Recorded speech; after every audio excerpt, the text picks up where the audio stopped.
देखिए, पहली चीज़ तो ये कि ये हमारा घर है। आज़म खान साहब एक बहुत कद्दावर नेता हैं, उसके साथ साथ हमारे घरेलू मामलात हैं। और मेरे फादर की डेथ के बाद, जनाब मुनव्वर राना साहब के इंतकाल के बाद, क्योंकि वो जेल में थी मैडम, तो इसलिए अब मुलाकात करने के लिए आए थे और हाल अहवाल लेने के लिए आए थे। अच्छा, किस विषय पर मुलाकात हुई है आपकी? क्या वार्तालाप रही अंदर अभी तक?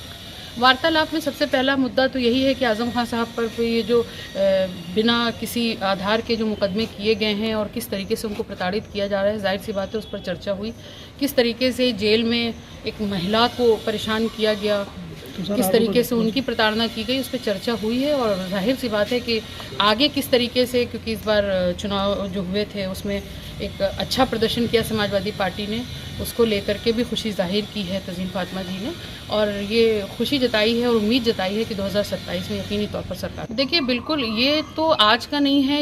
इन्होंने जब से एक अधिकारी के ऊपर कंधे पर बंदूक रख करके चलाया है, निशाना लगाया है, और खान साहब को और उनके जो इतना बड़ा इदारा जो उन्होंने ऐतिहासिक इदारा बनाया है पढ़ाई के लिए, बच्चों के मुस्तकबिल के लिए, उसको बर्बाद करने की कोशिश गई है। ये भी उसी कड़ी में है, जबकि दोनों की बाउंड्री वॉल्स अलग अलग हैं और उसको एक में दिखा के इनको तोड़ना, ये डिस्ट्रक्टिव सरकार है। ये डिस्ट्रक्शन कर सकती है, कंस्ट्रक्शन नहीं की। मैं बहुत एक लाइन में इस बात को स्पष्ट कर दूं कि जो शाखें जड़ों के साथ बगावत करती हैं वो बहुत दिन तक हरी नहीं रहती, उनका सूख जाना तय है। देखिए, इस बात की बड़ी खुशी थी कि मौलाना साहब, इमाम साहब को समाजवादी पार्टी ने टिकट दिया और वो सांसद बनकर के आए। ये उनके लिए बड़े एजाज़ की भी बात है। लेकिन इस तरीके की बयानबाजी से बचना चाहिए। यकीनी तौर पर आज़म खान साहब इस समाजवादी पार्टी के फाउंडर हैं और उनके लिए इस तरीके की टिप्पणी करना, मुझे लगता है हम सबको बचना चाहिए। अच्छा सुमैया जी, एक अलग मकाम है, उस मकाम को पहुंचना किसी के लिए भी, मैं कहती हूँ, नामुमकिन। इसका जवाब तो सांसद जी बेहतर दे सकते हैं, लेकिन मुझे लगता है कि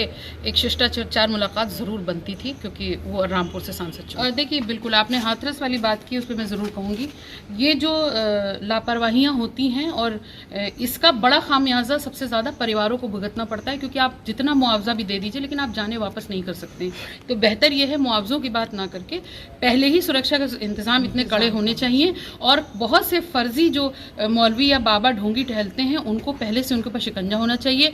LIU की नज़र मेरी जैसी एक महिला पर रहती है कि मुझसे कौन मिलने आ रहा है, मैं किससे मिलने जा रही हूँ, लेकिन इस तरीके के ढोंगी बाबाओं के ऊपर नज़र नहीं रहती है कि वो कब कहाँ पर भीड़ इकट्ठा करके और इस तरह की स्टैम्पीड करवा दें और उससे तमाम जाने चली जाएंगी। ये मेरा आह्वान है सरकारों से कि आम लोगों के ऊपर LIU बैठाते सबसे पहले LIU को सेट करना चाहिए। मैंने बताया कि LIU सेट करे कि इस तरीके बाबाओं का पता लगा के और वो कहाँ कब कौन सा आयोजन बड़ा करने जा रहे हैं, उस पर सख्ती की जानी चाहिए और एक लिमिट तय होनी चाहिए। और लिमिट अगर तय है पहले से तो उसका इम्प्लीमेंटेशन कैसे होगा? देखिए, मैंने तो कहा ये सरकार है, इसके हाथ में पावर है, ये अपने मशीनरी का, तंत्रों का इस्तेमाल करके कब किसको अपराधी बना दें, कब किसको बेगुनाह साबित कर दें, ये इनको खेल अच्छी तरीके से आता है। लेकिन इसका खामियाजा मासूम, गरीब, मजलूम जनता पर। जो देखिए, मैं ये कहना चाह रही हूँ, बाबा अच्छे भी हैं, जो सच में रूहानी हैं, जो सच में उनके अंदर एक अलौकिक शक्ति होती है, टिकट दे रहे हैं। देश के संविधान ने अगर इस चीज़ की इजाज़त दी है कि कोई बाबा या कोई मौलवी या कोई भी व्यक्ति चुनाव लड़ सकता है, तो उसमें कोई बुराई नहीं है। लेकिन मैं फिर ये कहूँगी कि इस पर पहले ठीक से जांच पड़ताल होनी चाहिए और उसके बाद टिकट देना चाहिए।